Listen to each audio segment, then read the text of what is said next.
व सामाजिक समरसता का जो कार्यक्रम है,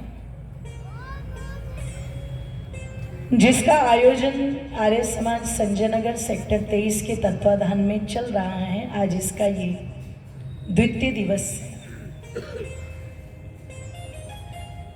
अथर्व वेद की ऋचाओं से यहाँ पर आहुतियां प्रदान की जा रही हैं और अथर्व वेद का एक मंत्र आता है, न द्वितीयो न तृतीयो न चतुर्थो न प्युच्यते, न पंचमो न षष्ठो सप्तमो न प्युच्यते, न अष्टमो न नवमो दसमो न प्युच्यते। ये मंत्र उस परमपिता परमेश्वर की महिमा को भी बता रहा है। और जिन लोगों ने ये ताना मारा कि भारत के लोगों के पास कोई ज्ञान विज्ञान नहीं था, इन्होंने तो जीरों का आविष्कार किया।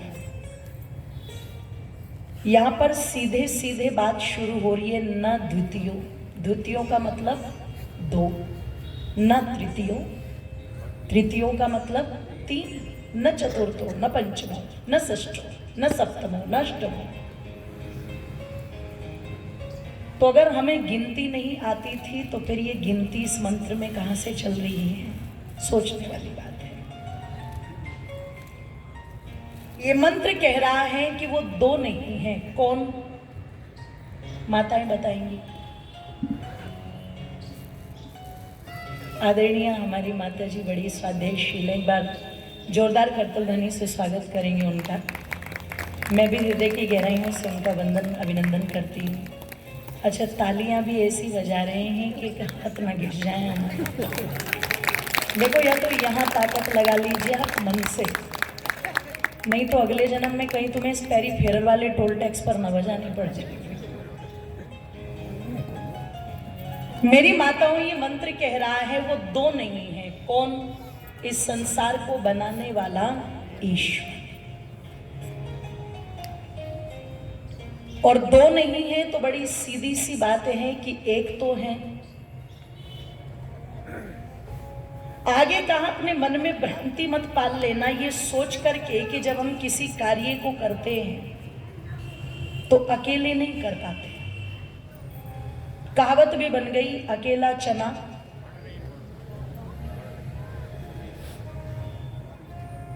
तो मनुष्य को लगता है यदि मैं छोटे छोटे कार्य भी बिना किसी की सहायता के कर नहीं सकता, तो जो इतनी बड़ी व्यवस्था चल रही है उस व्यवस्था को चलाने वाले भी 2-4-50 तो होने चाहिए। इसलिए कभी कभी हम बहुत सारे भगवानों की, बहुत सारे देवताओं की कल्पना कर लेते हैं। और जैसे यहाँ व्यवस्था चलती है वैसे ही कुछ व्यवस्था हमने ईश्वर की भी अपनी कल्पनाओं में कर रखी। तो वेद ने बहुत सुंदर तरीके से स्पष्ट किया कि वो तीन भी नहीं है, और वो चार भी नहीं है, और वो 5 भी नहीं है, 6 भी मत मानना उसे, 7 भी मत मानना उसे, 8 भी मत मानना, 9 भी मत मानना, और 9 के बाद फिर वही एक आ जाएगा तो फिर 10, 11, 12 उसका तो सवाल ही नहीं है। क्या कहा? पतिरेक आसीत। पति किसको कहते हैं? रक्षक, स्वामी। जो वो हमारा रक्षक है, जो वो हमारा स्वामी है, वो परमात्मा एक ही है। और उसका मुख्य नाम क्या है? बोलो। ओ, जो मैंने भजन गाया। महर्षि दयानंद ने सत्यार्थ प्रकाश के प्रथम समुल्लास में इस बात को बहुत अच्छे से स्पष्ट किया। और यदि थोड़ा सा जो अपने आप को कहते हैं कि हम सनातनी हैं, केवल तिलक लगाने से कोई व्यक्ति सनातनी नहीं बन जाता, रुद्राक्ष धारण करने से व्यक्ति सनातनी नहीं बन जाता, केवल पीत वस्त्रों को धारण करने से व्यक्ति सनातनी नहीं बन जाता।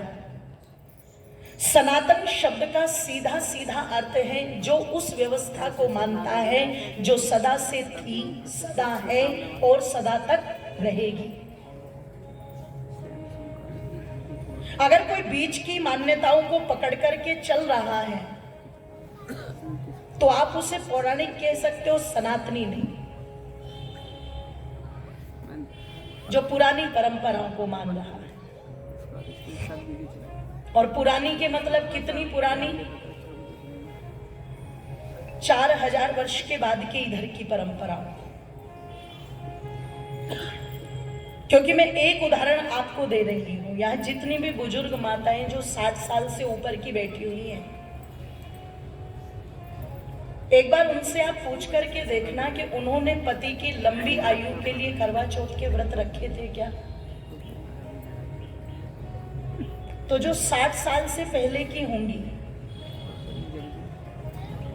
कोई 70 साल की, कोई 80 साल की, वो क्या कहेगी? ऐसे कोई व्रत बोलो थे ही नहीं।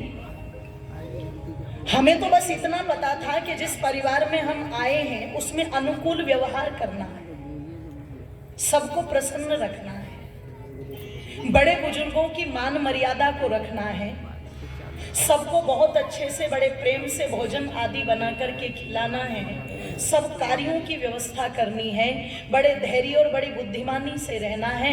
हमें तो यही पता था कि जितना जिसको प्रसन्न रख करके चलोगे उसकी आयु उतनी ही। जोर से बोलो।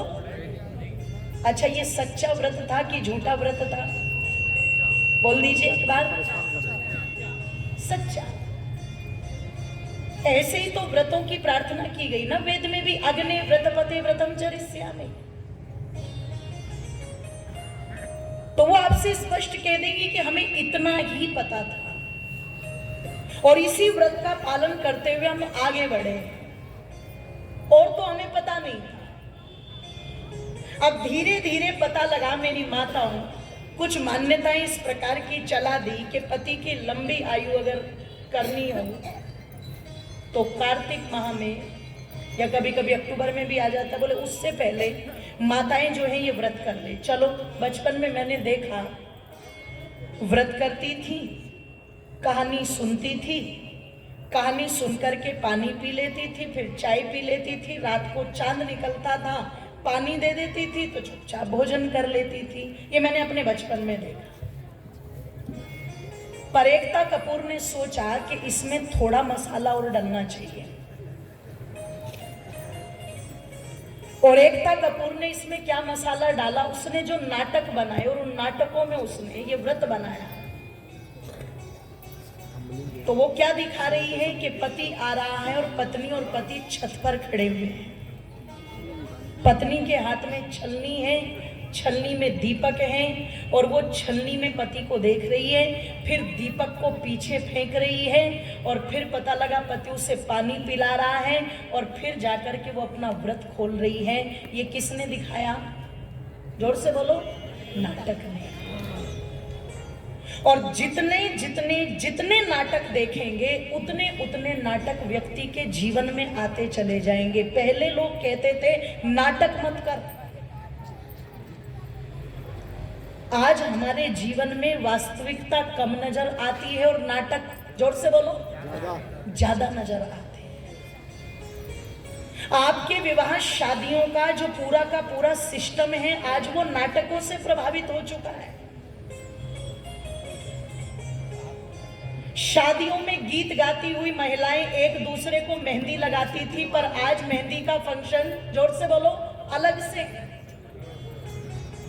जितने भी लोग हैं बहुत अच्छे से जानते होंगे, बोले जी आज बांध बैठाए जाएंगे, तो कुछ तो दूल्हे ऐसे होते थे जो किलस जाते थे, हल्दी नहीं लगवाते थे। अरे बोले नाटक मत करो ये। तो माताएं बड़ी जबरदस्ती घोट घाट के थोड़ी बहुत रस्म पूरी करती थी, आज वो हल्दी भी अलग से नाटक की तरह। और इतना रूपांतरण हो गया, चीजें इतनी चेंज हो रही हैं कि घर वाले हाथ खड़े कर रहे हैं, बोले हमसे मैनेज नहीं होगा तो क्या होगा? बोले जो ये मैरिज को ऑर्गेनाइज करने वाली कंपनियां हैं इनको बुलाओ, इनको हायर करो, ये बताएगी हमें कि कौन सा फंक्शन कैसे करना है। चीजें आपके घर की, संबंध आपके परिवार में जुड़ने जा रहा है और आपके उन संबंधों को जोड़ने का तरीका आपको कौन बता रहे हैं? कंपनियां। आप खुद विचार करना, चिंतन करना। ये जो नाटक हमारे जीवन में दिन प्रतिदिन उतर रहे हैं, और जब आपने शुरुआत ही जीवन की नाटक से की तो फिर क्या होगा? जो आने वाली है वो भी क्या करेगी? वो भी नाटक करेगी। करेगी कि नहीं करेगी? वो भी नाटक करेगी। और पूरा जीवन इसी नाटक में निकल गया, इस नकलीपन में निकल गया। जो उम्र बढ़ाने वाली, जो एक दूसरे को प्रसन्न रखने वाली वास्तविक सिद्धांत थे मंत्रों के, वो तो हमने छोड़ दिए।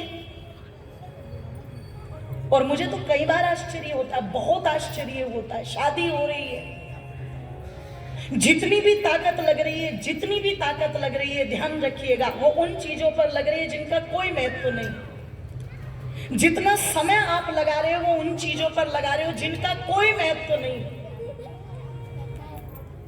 आपने समय लगाया कहाँ? नाचने गाने में। कितने घंटे नाच रहा हो? कोई नहीं बोल रहा। आपने समय लगाया कहां? फोटो खिंचवाने में। कितना भी समय मंच पर लग जाए कोई नहीं बोल रहा। कोई चौधरी बनकर के नहीं आ रहा है वहां पर। आपने समय लगाया, मेकअप वाली चाहे माताओं को 4 घंटे लेके बैठी रहे, माताएं हिलती नहीं, क्योंकि उन्हें तो आज ऐसा बनना है कि बस ऐसी बना दे, मैं किसी की पहचान में ही ना हूं, इतनी सुंदर बना दे मुझे। और मेकअप वाली इतना बदल देती है, इतना बदल देती है कि कई बार तो पति बहन जी कह के नमस्ते कर लेता है। वो तो बाद में खुद बताती है कि मैं पत्नी हूं तुम्हारी। वहां कोई नहीं बोल रहा है। पता लगा नाचने में कोई नहीं बोला, फोटो खिंचवाने में कोई नहीं बोला, सजने धजने में कोई नहीं बोला, खाने में कितना समय लग गया कोई नहीं बोला। लेकिन जैसे ही वर और वधू वेदी पर आकर के बैठे, जिसके लिए आपने सबको बुलाया, जिसके लिए आपने पूरी व्यवस्था की, जिसके लिए आपने सबको निमंत्रण दिया, जब उस विवाह का समय आया तो सब के सब जिम्मेदार बनकर के पंडित जी के कानों में कहना शुरू कर देते, पंडित जी जल्दी करो, जल्दी करो, जल्दी करो। क्यों? आपको लगता है कि जो नाटक होना था वो तो हो चुका, अब इसका क्या करना है हमें? क्या हो जाएगा अग्नि के चारों तरफ चक्कर काट के? क्या हो जाएगा मंत्र ज्यादा देर तक का पढ़ के? क्या हो जाएगा एक एक क्रिया करवा के? किसी को कोई मतलब नहीं है कि हस्त प्रक्षालन हुआ या नहीं, आसन विधि हुई या नहीं, दूल्हे का सत्कार हुआ कि नहीं, किसी को कोई फर्क नहीं पड़ता। गोदान की विधि हुई कि नहीं, शिलारोहण होगा कि नहीं होगा, लाजा होम की आहुति होगी कि नहीं होगी। आधे लोगों को ये तक नहीं पता है कि फेरे साथ होते हैं कि पति साथ होती है। आधे लोगों को नहीं पता आज तक। जिसे आप 7 फेरे कहते हो वो 7 फेरे नहीं है, वो क्या है? सप्तपदी। पूर्व दिशा की ओर मुख करवा करके चलवाया जा रहा है उत्तर और पूर्व के कोने में कि चलो 7 कदम रखो, और एक दूसरे के कांधे पर हाथ रख करके मित्रवत वहां मंत्र पढ़े जा रहे हैं। और मंत्र में बताया जा रहा है, देखो तुम में से कोई भी छोटा बड़ा नहीं है, तुम दोनों क्या हो? मित्र की तरह हो। इसलिए व्यवहार भी कैसा करना? मित्र की तरह करना। किसी को उत्सुकता नहीं है जानने की, किसी को उत्सुकता नहीं है कि हृदय पर हाथ क्यों रखवाया जा रहा है, क्यों कहा जा रहा है मम चित्तम अनुचित्तम ते हृदय ददामि। पति से कहा जा रहा है, देखो तुम कहीं भी जाना, कहीं भी आना, किसी के साथ व्यवहार करना, कोई लेन देन करना, कुछ भी करना, अपनी पत्नी को पहले बताना, इससे झूठ मत बोलना। बैठा हुआ है मित्रों में और पता लगा कि कह रहा है हाँ काम से बैठा हूं एक मीटिंग में, ऐसा झूठ मत बोलना। और वही बात पत्नी से भी कही जा रही है कि तुम भी चाहे कुछ भी हो जाए पर अपने पति से कभी झूठ, जोर से बोलो, मत बोलना। जो मायके की कमजोरी होगी उसे ससुराल में मत कहना, और जो ससुराल की कमजोरी होगी उसे मायके में मत कहना। किसी को मतलब नहीं है इस बात से। जल्दी करो पंडित जी, जल्दी करो। अच्छा, पंडित जी की कौन सी अपनी बेटी की शादी है? वो भी 15-20 मिनट में। मंगलम भगवान विष्णु मंगलम तनु, और 3-4 चक्कर कटवा के चलो भागो, हो गई शादी। आप विचार करना, चिंतन करना, समझने का प्रयास ही नहीं कर रहे हैं हम उस व्यवस्था को, जो व्यवस्था हमें ऋषियों से मिली। तो मैं कह रही थी आप लोगों के मध्य में मान्यताएं चला दी, और झूठी मान्यताएं चला दी। जैसे करवा चौथ का व्रत एक नाटक बन करके रह गया, जो वास्तविक व्रत था आयु बढ़ाने वाला वो छोड़ दिया, और नकली नकली चीजों को पकड़ करके बैठ गए और सोचने लगे कि इनसे कल्याण होगा। बिल्कुल नहीं, ऐसा ही नाटक कुछ भगवान के नाम पर भी किया। ताकतवर दिखाओ भगवान को तो क्या करो, 2 हाथों की बजाय 8 हाथ दिखाओ भगवान को। और ज्यादा ताकतवर दिखाओ तो क्या करो, 6 फुटे शरीर की बजाय उसका 12 फुटा शरीर बताओ। तो जब ये नाटक भगवान के नाम पर भी हुआ, जैसे आम जीवन में नाटक हुआ तो दीपक पीछे फेंक रही है, जबकि दीपक का बुझाना या उसका गिर जाना अच्छा नहीं माना जाता था, तो ये नाटक चल पड़ा। वैसे ही भगवान के नाम पर नाटक चल पड़ा।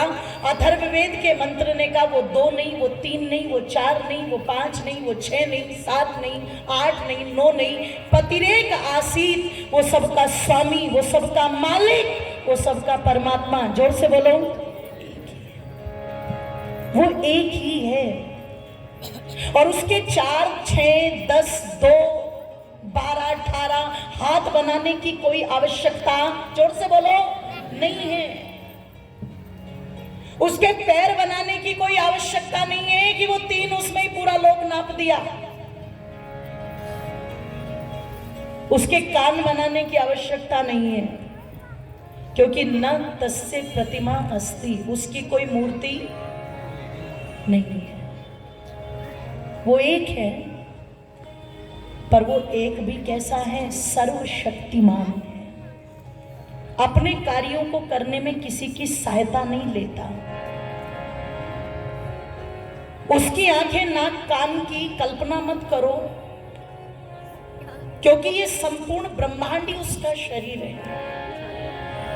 और किसी ने कहा वो कहाँ रहता है, तो कहा ईशावास्यमिदं सर्वम। ऐसा कोई भी कण नहीं है जो परमात्मा की उपस्थिति को, जोर से बोलो, न बताता हो। वो कण कण में विद्यमान है, और जब वो कण कण में है तो हमारे अंदर भी है। और हमारे अंदर होने का सबसे बड़ा सबूत अगर कभी देखना हो, कहते ना सबूत और गवाहों को मद्देनजर रखते हुए, अगर सबूत और गवाहों को मद्देनजर रखते हुए कभी देखना हो तो जरा देखना, लोग इतने कष्ट उठा करके, ओ मेरी माताओं बहनों, मंदिर के अंदर जाते हैं। पता लगा जितना प्रसिद्ध मंदिर, उसमें दर्शन करने का समय उतना कम होता है कि नहीं होता, बोलो, उतना ही कम मिलता है जितना प्रसिद्ध मंदिर। और उस कम समय में भी आप ऑटोमेटिकली देखिएगा, 14 किलोमीटर पद यात्रा करके पहुंचे वैष्णो देवी कटरा से ऊपर, और वहां लाइन में लगे हुए घंटों घंटों। पता लगा कभी स्नोफॉल हो रहा है, कभी बारिश हो रही है, मरते भरते पहुंचे वहां तक। और वहां भी धक्का मुक्की ऐसी, चलो आगे, चलो आगे, चलो आगे। चंद सेकंडों का समय मिला, और चंद सेकंडों में भी जैसे ही सामने देखी मूर्ति, ऑटोमेटिकली तुरंत आंखें, जोर से बोलो, अच्छा गए थे क्या करने, दर्शन करने। और दर्शन आंखें खोल के होने चाहिए थे कि बंद करके, खोल के। पर आंखें ऑटोमेटिकली क्या हो रही है, क्योंकि वो खुद भी बता रही है कि जिसे तू यहाँ ढूंढने आई है ना, वो तो तेरे, जिस स्वरूप की खोज तू यहाँ कर रही है वो तो तेरे अंदर ही है। इसलिए क्या लिखा कि दिल में ही प्रभु जब रहता है,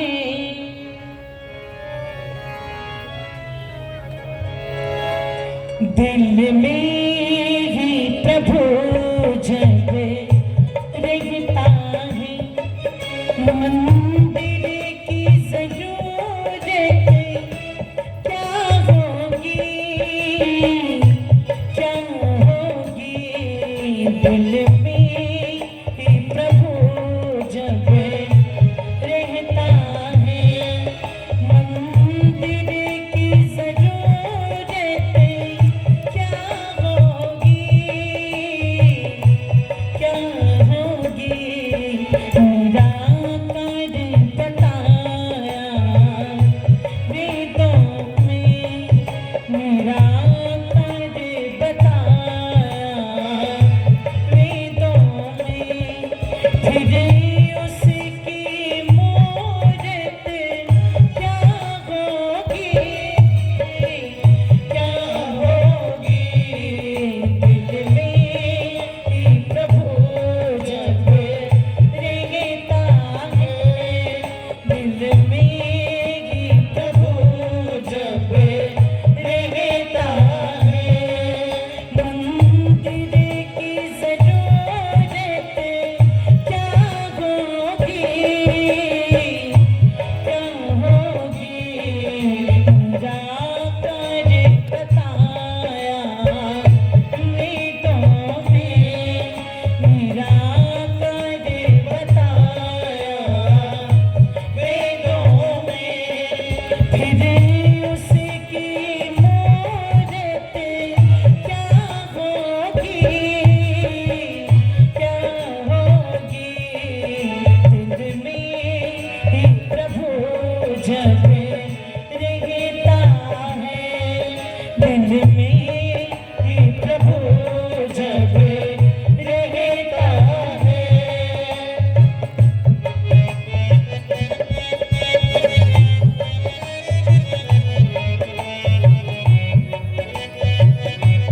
दोनों हाथों को उठा करके भजन के साथ में ताली बजाएंगे सभी के सभी एक साथ।